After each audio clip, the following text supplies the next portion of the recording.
اعوذ باللہ من الشیطان الرجیم بسم اللہ الرحمن الرحیم۔ میری عمر کے لوگ گواہی دیں گے کہ جب ہم بچے تھے تو ہمارے روز و شب کیسے تھے۔ پہلی بات تو یہ کہ ہم سورج غروب ہونے کے بعد باہر نہیں کھیل سکتے تھے۔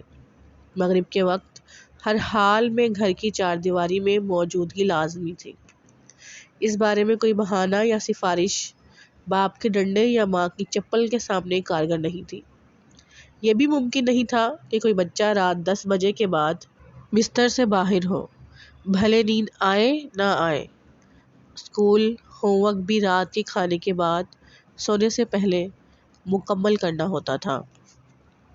صرف اس رات دیر تک جاگنے کی اجازت تھی جب اگلے دن یا تو ہفتہ وار یا تہوار کی چھٹی ہو، مگر جاگنے کا یہ مطلب نہیں تھا کہ بچہ مسلسل ٹی وی کے سامنے بیٹھا رہے۔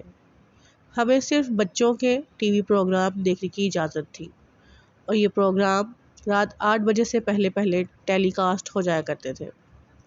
اگر بیماری جیسی کوئی حقیقی مجبوری نہیں تو اسکول سے غیر حاضری تقریباً ناممکنات میں سے تھی، اور ناغے کے بعد اسکول میں آمد پر غیر حاضری کے سبب سے متعلق درخواست بھی بستے میں ہونی ضروری تھی، جس پر بچے کے سرپرست کے دستخط یا انگوٹھا لازمی تھا۔ والدین اور اساتذہ کے نزدیک جو باتیں کبیرہ گناہوں کی حیثیت رکھتی تھیں، ان میں ہوم ورک مکمل نہ کرنا، بچے سے گالم گلوچ سرزد ہونا، کسی بھی جاننے والے بڑے کو دیکھ کر سلام نہ کرنا، دو بڑوں کی گفتگو کے بیچ بول پڑنا، اکیلے یا ساتھی بچوں کے ساتھ کسی سینما گھر کے آس پاس پایا جانا، کسی اجنبی سے مسلسل بات کرنا، گلیوں میں بلا مقصد گھومتے پایا جانا، بازار سے کوئی شے بلا اجازت خرید کے وہیں کھڑے کھڑے کھا لینا، پالتو جانوروں کو بلا جواز تنگ کرنا، پیسے یا کھانے پینے کی اشیاء گھر میں یا گھر سے باہر چرانا، ان جرائم کی سزا میں سرزنش سے لے کر بول چال کی عارضی معطلی، دیوار کی جانب منہ کر کے کھڑا کیا جانا یا پھر پٹائی۔ اس زمانے میں گھر یا اسکول میں سرزنشی پٹائی تربیت کا حصہ سمجھی جاتی تھی، فوجی داری جرم نہ بنی تھی۔ تبھی تو والدین بچوں کو اسکول میں داخل کرواتے وقت دھڑلے سے کہتے تھے، ماسٹر صاحب ہمارا لخت جگر آپ کے حوالے، ہڈیاں آپ کی گوشت ہمارا۔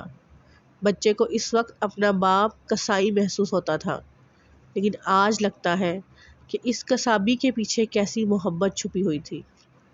جب میں آج اپنے یا دوسروں کے بچوں کے شب و روز دیکھتی ہوں تو اپنے بچپنے کی یادوں پر دکھ ہوتا ہے۔ ہمیں گھر میں اکثر کفایت شعاری یا فضول خرچی جیسے الفاظ سننے پڑتے تھے۔ آج کا بچہ دراصل اپنے والدین کا باپ یا ماں ہے۔ وہ باقاعدہ والدین کو اپنی ہر پسند ناپسند کے بارے میں حکماً درخواست کرتا ہے، اور والدین برضا و رغبت اس بچے کی فرمائشی غلامی پر رضامند رہتے ہیں۔ آج کے والدین یہ تصور ہی نہیں کر سکتے کہ بچے کی جاں بے جا فرمائش دراصل محبت نہیں بلکہ اس کی زیر تعمیر شخصیت پر کتنا بڑا ظلم ہے۔ آج کا بچہ نہ کے مطلب سے نا واقف اور صرف ہاں کے مطلب سے واقف ہے۔ ہمیں اپنے والدین سے کپڑے گندے یا میلے کرنے پر خوب سننا پڑتی تھی، لیکن آج کے بچے کو اس بارے میں کوئی تشویش نہیں، کیونکہ اسے کپڑے دھونے کے صابن یا ڈٹرجنٹ کے اشتہارات سے یہ تعلیم مل رہی ہے کہ داغ تو اچھے ہوتے ہیں۔ اسے ہر ماہ نئے کپڑے دلانا والدین کا فرض ہے، اگر روزانہ نہیں تو ہر ہفتے ایک نیا کھلونا ضرور چاہیے۔ کس بچے کو اپنی عمر کے اعتبار سے کون سا کھلونا چاہیے، اس کا فیصلہ بچہ خود کرتا ہے، اور آج کل وہ پلاسٹک کی بندوق یا پستول وغیرہ سے کم پر راضی نہیں ہوتا، کیونکہ اس کا دیگر ہم عمروں سے کڑا مقابلہ ہے۔ وہ فٹ بال، کرکٹ، ہاکی یا بیڈمنٹن صرف ٹی وی پر دیکھتا ہے، اور خود محلے یا خاندان کے بچوں کے ساتھ ٹیبلٹ یا ٹی وی پر پب جی یا ٹھاٹھا والی گیمز کھیلتا ہے۔ باہر کب تک رہنا ہے اور رات کو کس وقت گھر لوٹنا ہے، اس کا فیصلہ بھی بچے خود کرتے ہیں۔ گھر آ کر ماں کے ہاتھ کا کھانا کھانا ہے یا نہیں کھانا، اس کا فیصلہ بھی بچہ خود کرتا ہے۔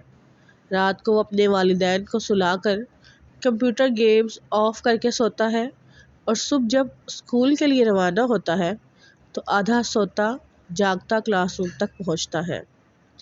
سرزنش، سزا، مار، یہ اصطلاحات اس کے لیے اجنبی ہیں۔ ٹیوشن نہ پڑھنے کا سبب والدین کی غربت تو ہو سکتی ہے، بچے کی تعلیمی کمزوری ہرگز نہیں۔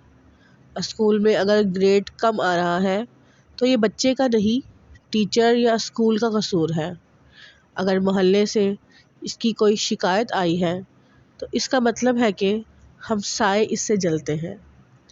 اب مجھے کوئی حیرانی نہیں ہوتی جب میں اپنے عزیزوں کے 12-13 سالہ بچے کے ہاتھ میں موبائل فون دیکھتی ہوں، جو اسے سالگرہ پر اس کی کسی آنٹی یا انکل کی جانب سے تحفے میں ملا۔ اس کی میز پر کتاب کی بجائے ٹیبلٹ دیکھتی ہوں، جس میں کتاب نہیں بلکہ گیمز ڈاؤن لوڈ ہوتے ہیں۔ اس کی کلائی پر گھڑی دیکھتی ہوں، گویا کسی کارپوریٹ میٹنگ میں پہنچنے سے دیر نہ ہو جائے۔ ایک 14 برس کے بچے کی ذاتی موٹر سائیکل دیکھتی ہوں اور حیرانی نہیں ہوتی، کیونکہ اس کے ساتھ کے بچوں کے پاس تو اپنی ذاتی کاریں اور مسلح محافظ ہیں۔ اپنی نسل کے لیے نئے مسائل اور نئے حل مع نئی اخلاقیات لاتا ہے۔ ہو سکتا ہے موجودہ دور کے لیے یہی ٹھیک ہو جو آج کے بچے کر رہے ہیں، سیکھ رہے ہیں یا پڑھ رہے ہیں۔ البتہ مجھے ان میں سے بہت سی باتیں سمجھ میں نہیں آتی۔ شاید اب زمانہ بدل گیا ہے تو کہانی کے کردار بھی بدل گئے ہیں۔ اب چراغ جن کے ہاتھ میں ہے اور الادین پوچھ رہا ہے، کیا حکم ہے میرے آقا؟ شوکت واسطی کا شعر یاد آیا ہے۔ شوکت، ہمارے ساتھ بڑا حادثہ ہوا، ہم رہ گئے، ہمارا زمانہ چلا گیا۔ اللہ ہم سب کا حامی و ناصر ہو، آمین یا رب العالمین۔